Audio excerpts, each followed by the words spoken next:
Hey everyone, Matt here from DCLblogger.com. Let's kind of go through another daily NFT video. Haven't made this for the last few days because I've been extremely busy.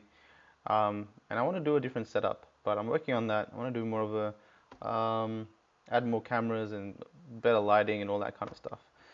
But anyway, quite a lot of things to cover. So just wanted to start with this engine tweet, which is not new, but not that old either. It's about a few weeks old, and it basically shows you interoperability in one picture. So this is a bunch of different games, um, skins, games, the dragon, etc. They're all kind of made by a different project, but in the one game that accepts and gives features and characteristics to these NFT tokens, you can kind of see that the pet, the skin, and a few different items are from different games.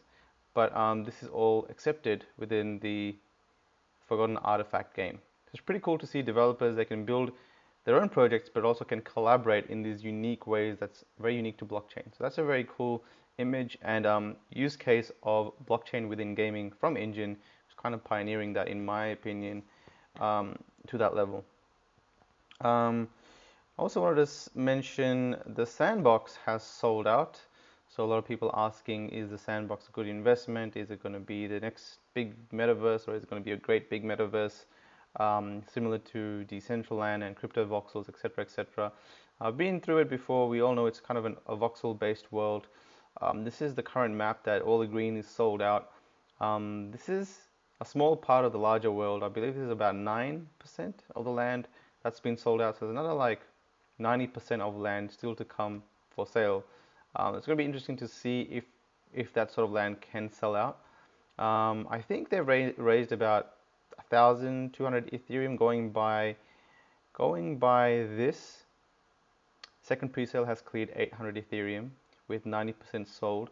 So if we say that this pre-sale got 850 and the one before this got half of that, then that takes us to about 1,200 Ethereum, which is about 300,000 USD. Okay, so all up, looks like they've raised around 300,000 USD worth of coin, which is it's good. But I would like to, I personally will get involved once there's millions of dollars worth of investment, because that means that there's a lot of activity, and there's going to be a lot of activity once the game, once the hype from the pre-sales dies down and there's more kind of trading amongst people that happens. And I want to see how it goes in the bull run. In fact, I want to see how all of these NFT projects are going to do in the bull run of alts and Bitcoin, Ethereum, which seems to be coming up right now. We seem to be on the cusp of some sort of a breakout, whether it be now or the next few months. I feel the energy, and a lot of people kind of feel like something's going to happen on the upward momentum of the crypto world, but you never know. It could be another bear market for another year. Gods Unchained is a good way to kind of explore this topic a little bit further. Prices have kind of tanked almost back to where they started at, and if you look at legendary chests, for example, you can see that if this loads, can I give this a bit of a refresh? What I want to do is look at a graph of a couple of these assets and look at the connection or the relationship this has with the direction Ethereum seems to be taking. So we can see that all time it started at about 0.8 Ethereum, went all the way up to almost 2 Ethereum, and then now it's come back down to 1 Ethereum, right? But what date is this? This is pretty much the end of December.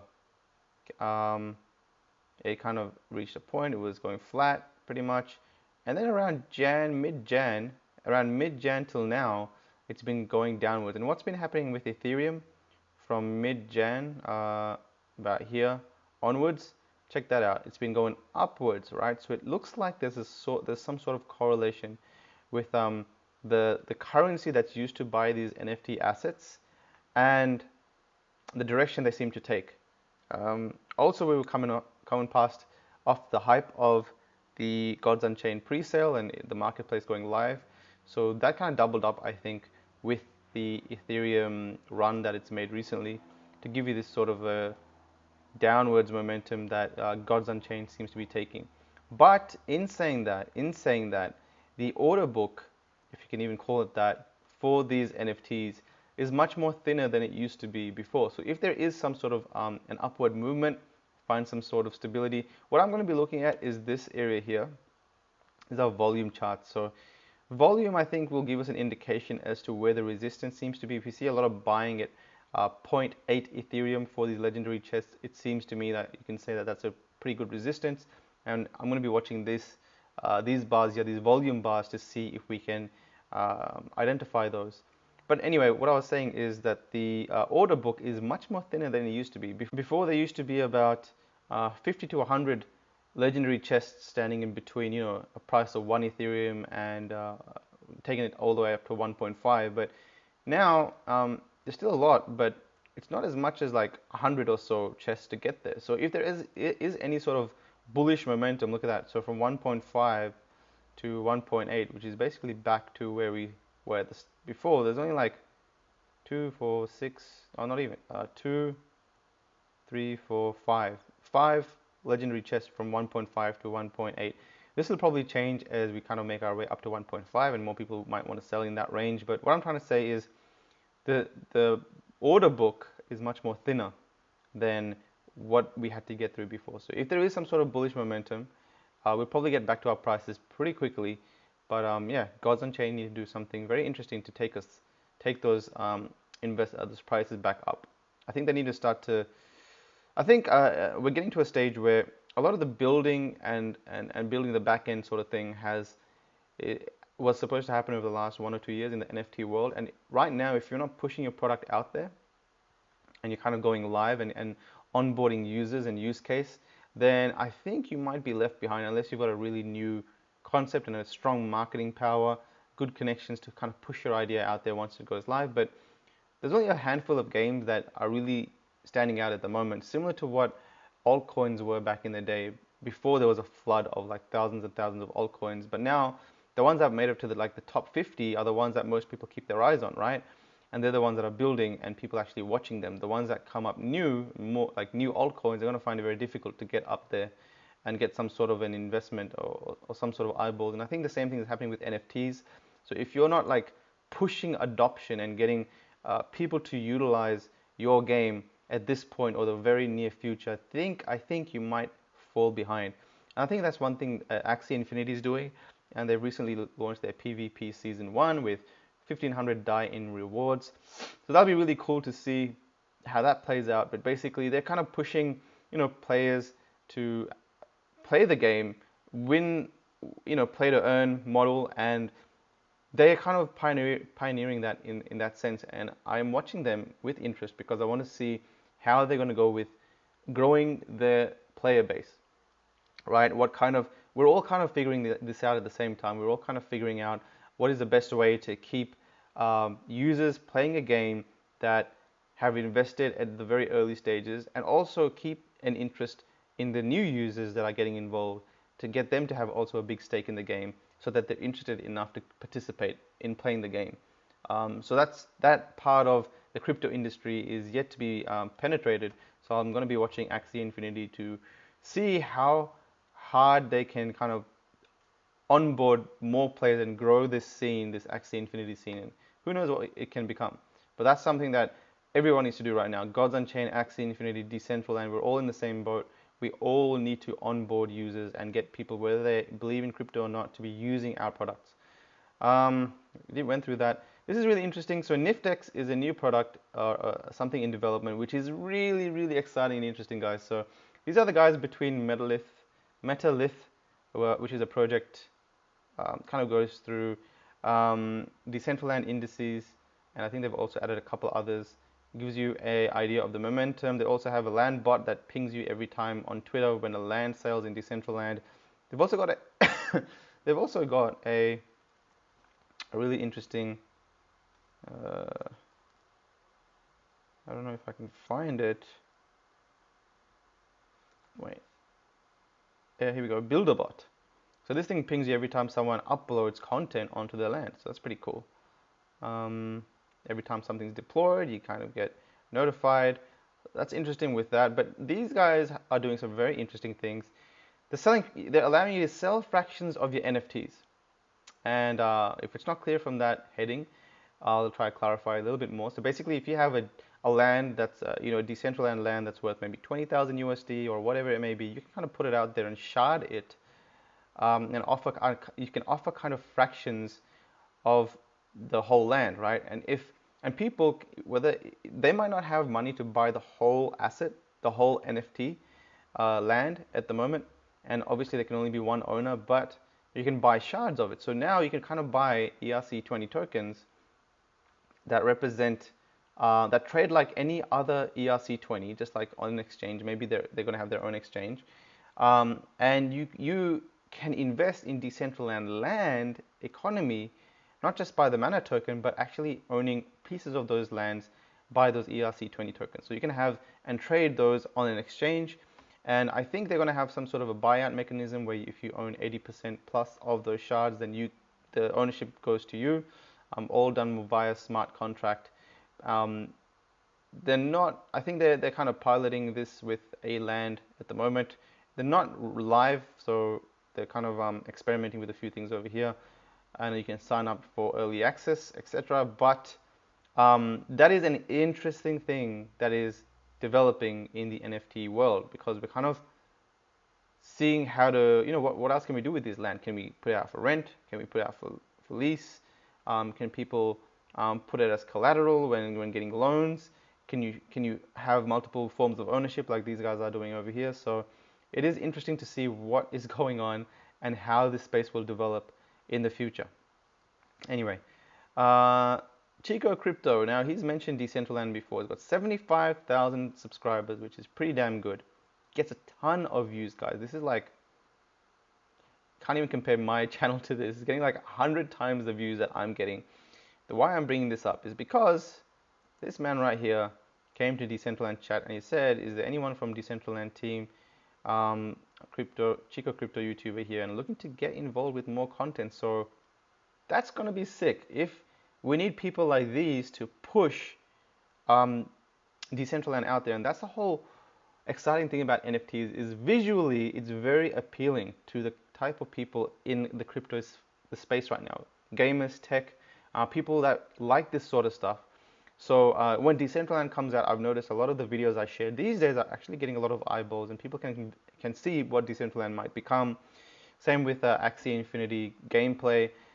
People can actually see what this game, how it functions, right? So once people and YouTubers push this type of content out there and use these products and platforms, then it's going to bring a lot more eyeballs. And that's one of the reasons why I got involved in Decentraland, because socially it's very shareable.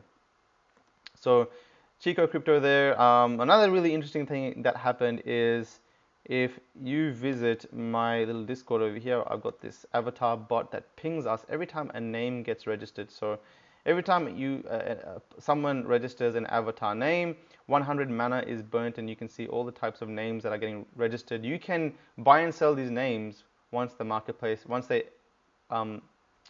the marketplace. But basically, if I put this number function, it tells me how many names have been registered. So 7,213 names have been registered, and I put out a tweet somewhere saying that 7,000 names have been registered. So 100 mana coins have been burnt. So all the mana, every 100 mana gets burnt. The team doesn't get any of that. It gets burnt and it gets removed out of circulation. So you can imagine right now the 7,000 names that have been registered plus 700,000 mana burnt. You can have multiple names. So I can have like 50, 60, 100 names if I want. If I want to buy and sell them, like the domain name industry, when that blew up, people were making a living just buying and selling domain names. That was a thing.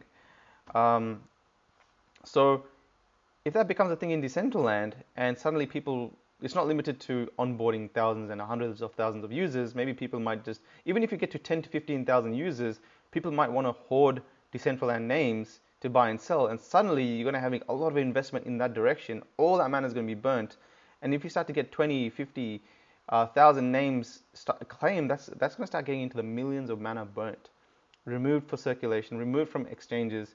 And I'm very curious to know what the hell is going to happen with the price of mana, because suddenly if mana becomes very valuable because of that, the loop that we have at the moment is that is it going to be viable to burn $100? Say, for example, mana reaches $1. Is it going to be viable to burn $100 to claim a name? So we might have to put that back up to vote and find some other mechanism. But right now, looking at it right now at a snapshot view, it's very interesting to see that that sort of that amount of mana is going to be removed from circulation if Decentraland grows. That's that. I also wanted to mention that we looked at Chico Crypto getting involved. We also had here a very familiar name to me that I check his YouTube every now and then. Ivan on Tech. And if you don't know who Ivan on Tech is, basically it's a guy that talks about Bitcoin and altcoins and does a live show every morning. This guy has 200,000 subscribers. So suddenly if we start to get, I don't know if he legitimately registered that name or someone else might have registered it to claim his name, but if we start to get that sort of coverage, then it's only a matter of time till a larger portion of the crypto sphere gets involved into NFTs. In this case, Decentraland. And we are such a small micro part of the cryptocurrency world at the moment. There's people that have millions invested in Bitcoin, obviously Ethereum, Ripple, haven't even heard of Decentraland.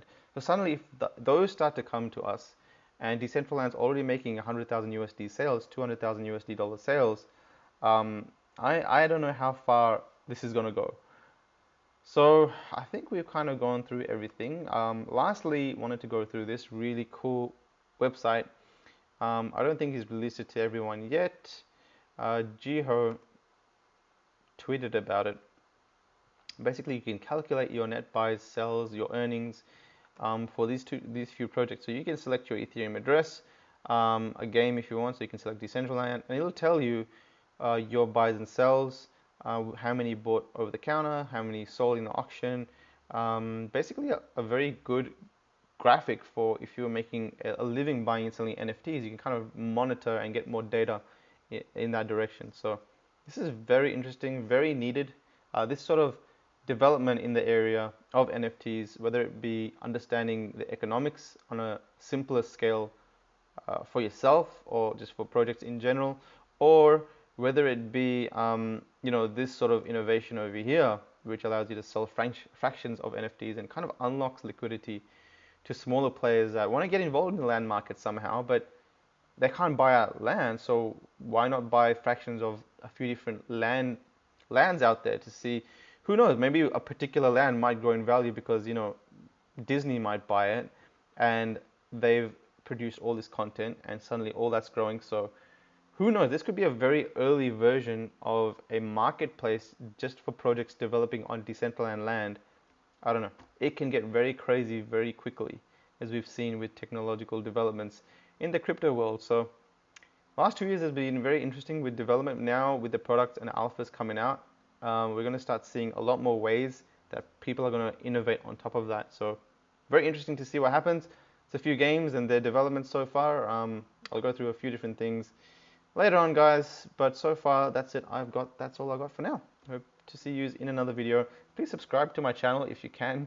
I'm trying to get to 1,000 subscribers. I've got about 950, I think. And my Twitter, I'm trying to get to 2,000 followers, guys. I want to see if I can do this by the end of the month. I'm going to run a competition, but basically what am I at? I'm at 1,722 followers. So let's see if I can get to 2,000 by the end of this month. That's the goal. See you guys.